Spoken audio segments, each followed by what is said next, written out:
पहले हम बात करेंगे एयर रेड सायरन्स की। ये एक ऐसी आवाजें होती हैं, सुनिए, अगर ऐसी आवाजें आप सुनेंगे तो आपको कुछ हरकत करनी पड़ती है। आपकी लोकल अथॉरिटीज आपको बिल्कुल सिखाएगी कल कि क्या करना है क्या नहीं करना। बट एक जेनरिक इन्फॉर्मेशन देती हूँ कि जब भी ऐसी सायरन की आपको आवाजें आती हैं तब आपको हरकत करनी है अपने को बचाने के लिए। इसका मतलब ये हो सकता है कि एयर रेड्स होने वाली हैं, एयर अटैक होने वाला है, तो हर इंसान अपने आप को बचा ले, सुरक्षित जगह पे चले जाए। दो चीजें हो सकती है, आप घर पे हो सकते हो या आप बाहर हो सकते हो जब ऐसी आवाजें आ रही हैं।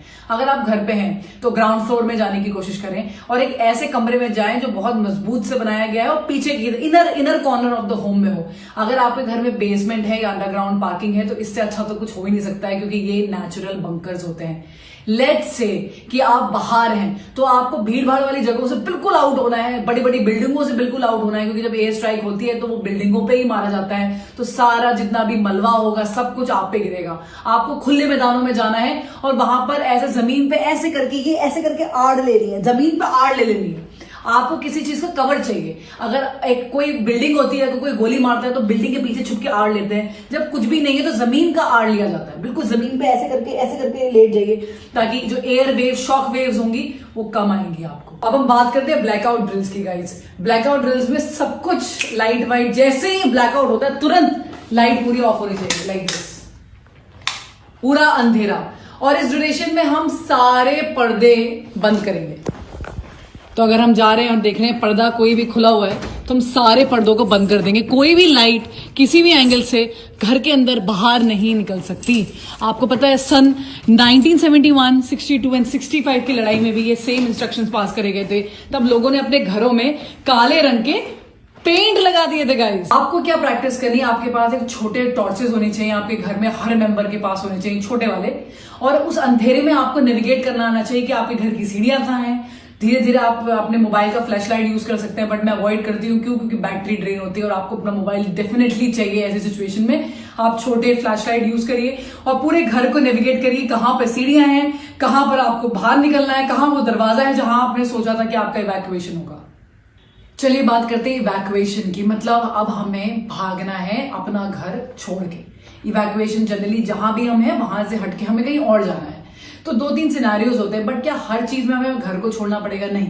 घर को छोड़ने के स्पेसिफिक आपको बातें बताई जाएंगी, आपको ऑर्डर आएगा अथॉरिटी से तब। देखिए रीजंस हो सकते हैं हम घर क्यों छोड़ें और कब छोड़ें। अगर आपके आसपास वाली बिल्डिंग डैमेज हो गई है तो फॉर श्योर आपको घर छोड़ना पड़ेगा। अगर आप हॉस्टाइल अटैक आपके आसपास वाले घर में हो गया तो आपको घर छोड़ना पड़ेगा। आपकी घर की अगर एक बिल्डिंग इमारत हिल गई है, उस पर अटैक हो गया है और वो टूटने लगी है तो आपको घर छोड़ना पड़ेगा।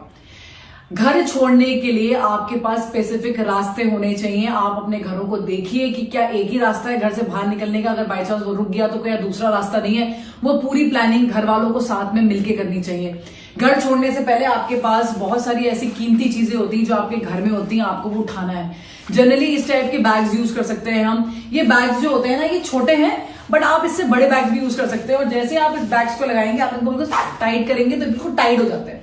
इन बैग्स के अंदर आप सबसे पहले अपने कैश, अपना गोल्ड, इंपॉर्टेंट डॉक्यूमेंट्स, अपना पासपोर्ट, अपने सारे कार्ड्स, ये सब डाल सकते हैं।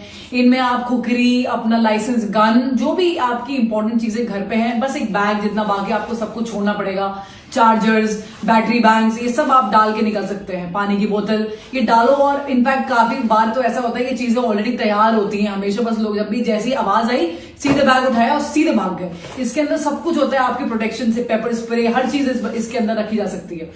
ये ऐसे बैग्स घर के सारे फैमिली मेंबर्स अपने पीठ पे कैरी कर सकते हैं, तो उतना सामान जा सकता है। बच्चों के लिए ड्रिल होनी चाहिए कि उनको सिर्फ और सिर्फ आप अपने बीच में रखें और वो सब अपने अडल्ट्स का कहना माने और उन्हीं के हिसाब से आगे चले। जहां पर भी इवैक्यूएशन हो रहा है, अगर आपके गली मोहल्ले की बात है तो आपको पहले से डिसाइड करना है कि हम ये गार्डन में मिलेंगे सबके सब, या इस घर में हम सबके सब एकत्रित हो जाएंगे जैसे हमें इवैक्यूएशन की ऑर्डर्स आते हैं।